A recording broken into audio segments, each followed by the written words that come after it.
Hundreds of years ago, men and women sailed ships across the Atlantic with one dream, the dream of being free. Free from the chains of wealthy landowners, free to practice any religion, free to start a new life in a country far from home. The land of the free, isn't that what we're supposed to be? We fought for the British for our to no longer be ruled by the rich. We could make our own laws, ones that we saw fit. Own our own land and start our lives anew, and not pay taxes to just the wealthy few. The battle was hard, but we managed to win. Freedom at last, we are American. The land of the free, isn't that what we are supposed to be? When it came to writing laws, we made it very clear. The people get the power, and the government we will never have to fear. A system of checks and balances, and rights each person has, to live our lives to the fullest, but still be protected from bad. The land of the free, isn't that what we're supposed to be? Fast forward a few hundred years, what has happened? Have we returned to what life was like before any of this started? Corporations have dominated markets, accumulated wealth, and left nothing for everybody else. Businesses run solely off the concept of profit, dominating the political sphere, and choosing select information that they want us to hear. Did you know that the top 1% holds 90% of the nation's wealth? While we might not see it every day because we are blessed, thousands of children go to sleep each night with no bed, no food in their stomachs, and no roof over their head. The land of the free, isn't that what we are supposed to be? If you still don't think it's a problem, wake up and look around. How many poor do you see walking around town? The middle class is struggling to work each day, while the richest truly take all the profits away.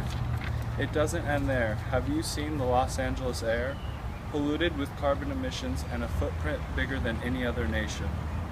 Maybe we should proceed into the future with caution. Is it too late? Do we have any say?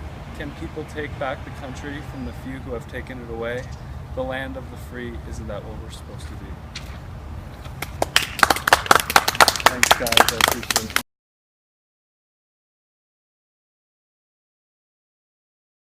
It doesn't matter. What difference am I going to make? The problem is too big and nothing I can do will possibly change anything. It's out of my control. Hello, my name is Thomas Faber, and today I'm going to explain to you how you can personally help resolve the issue of income inequality in America. The problem is a lot closer to home than many of us may think. The struggle to pay for school, the high price of renting out a tiny place, and even the riots on the streets are all a direct result of income inequality. I'm credible to speak on this topic because it's something I've been passionate about for a long time. I started looking into it my senior year of high school and have done a lot of research lately. When large, publicly traded corporations dominate markets and accumulate vast amounts of wealth, conscious consumers have the purchasing power to make a lasting difference. Let's get started by looking at the issue of income inequality. As the wealth becomes increasingly concentrated in the highest class, middle and lower class Americans struggle to get by. In the United States currently, the most affluent 1% of the population holds more wealth than the entire bottom 90% combined, according to United States federal research. So although this statistic is extreme, why should this unequal sharing be considered a problem?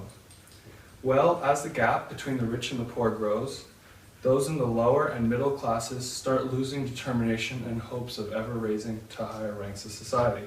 This leads to compounding social justice issues.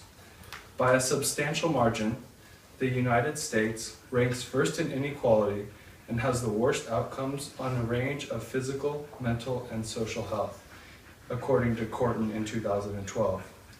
So while one person's working a minimum wage job and has barely enough to feed their kids, while someone else is making billions of dollars each year, it's understandable that some resentment will start to grow. This is a major factor contributing to the overall social well-being of the United States today. So now that we've looked at the problem, let's look at what causes the problem. Corporations that are driven by profits establish a monopoly on markets, driving out competitors, hoarding the wealth, and contributing to social inequality. According to Green, Basically, the destruction of local businesses is brought about by a few monopoly international businesses that have access to cheap capital. It's important to understand that this is obviously a really complex issue. However, this gives us insight into one of the major roots of the problem. Cheap capital ensures that some businesses can keep their prices a lot lower than their competitors.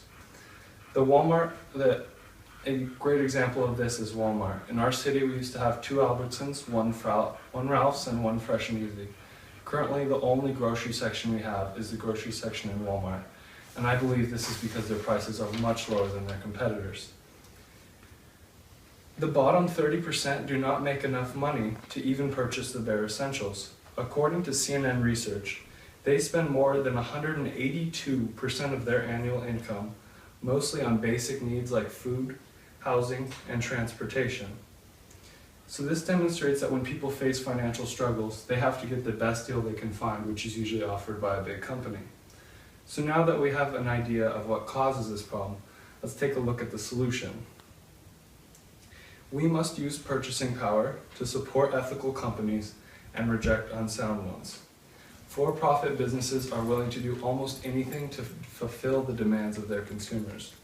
DiMaria highlights this point when addressing Hispanic culture, writing, "As Hispanics enjoy greater disposable income and greater purchasing power, some of America's leading corporations have identified this population segment as a viable target for their advertising dollars.